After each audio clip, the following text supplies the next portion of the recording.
தசரதனின் பணிவால் கலைக்கோட்டு முனிவரின் உள்ளத்துச் சினம் மறைந்தது. வணக்கம் நண்பர்களே.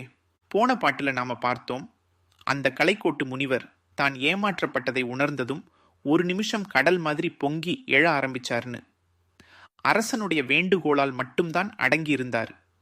ஆனா அந்த கோபம் உள்ளுக்குள்ள இருந்திருக்கும் இல்லையா? அப்போ அந்த அரசன் அந்த முனிவரோட கோபத்தை எப்படி முழுசா தணிச்சான்?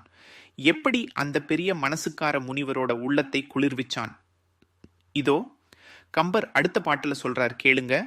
வள் உரு வைரவாள் மன்னன் பல்முறை எள்ள அரு முனிவனை இறைஞ்சி யாரினும் தள்ள அருந்துயரமும் சமைவும் சாற்றலும் உள் உரு வெகுளி போய் ஒளித்ததாமரோ. வள் உரு வைரவாள் மன்னன், அந்த கூர்மையான வைரம் போன்ற வாளையுடைய மன்னன் யாரு? ரோமபத மன்னன். சாதாரண மன்னன் இல்ல, வீரவாள் ஏந்திய வீரன் அவன். ஆனா இப்ப அவனோட நிலைமை என்ன?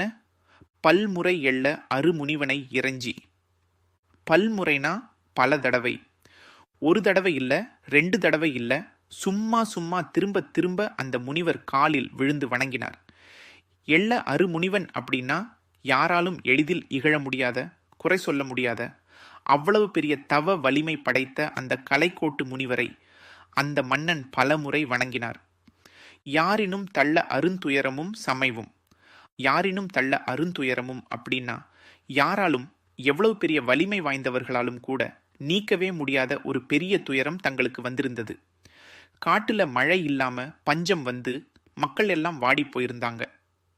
இந்த பெருந்துயரத்தை யாராலும் போக்க முடியலையேன்னு மன்னன் எவ்வளவு வருத்தப்பட்டு இருப்பார். அந்த கவலையையும் தங்கள் நாட்டின் நிலைமையையும், ஐயனே, யாராலும் போக்க முடியாத பெரும் துன்பத்துல நாங்க ஆழ்ந்திருந்தோம் அப்படின்னு சொன்னார்.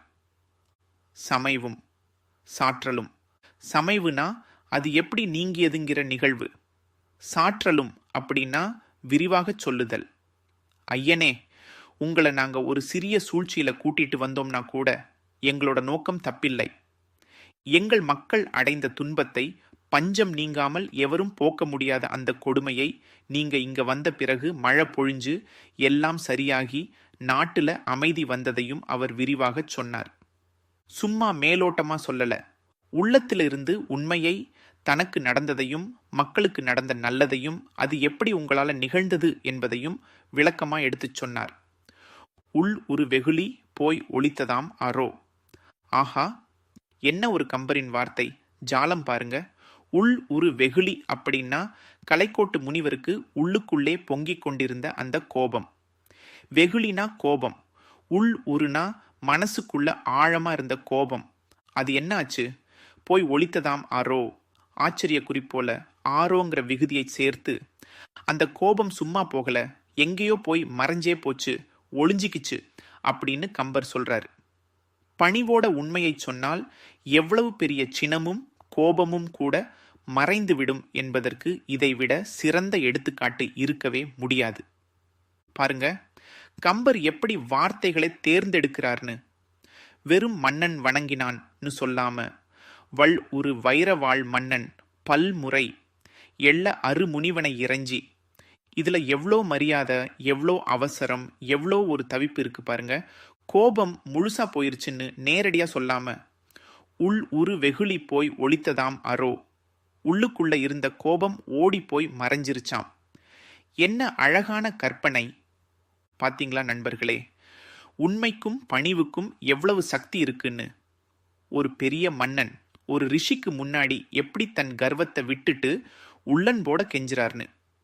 நாம நம்ம வாழ்க்கையில சண்டைகளும் கோபங்களும் வரும்போது இப்படி ஒரு பணிவோட உள்ளத்தில இருந்து உண்மையை எடுத்து சொன்னா எப்பேற்பட்ட சினத்தையும் தணிச்சிடலாம்.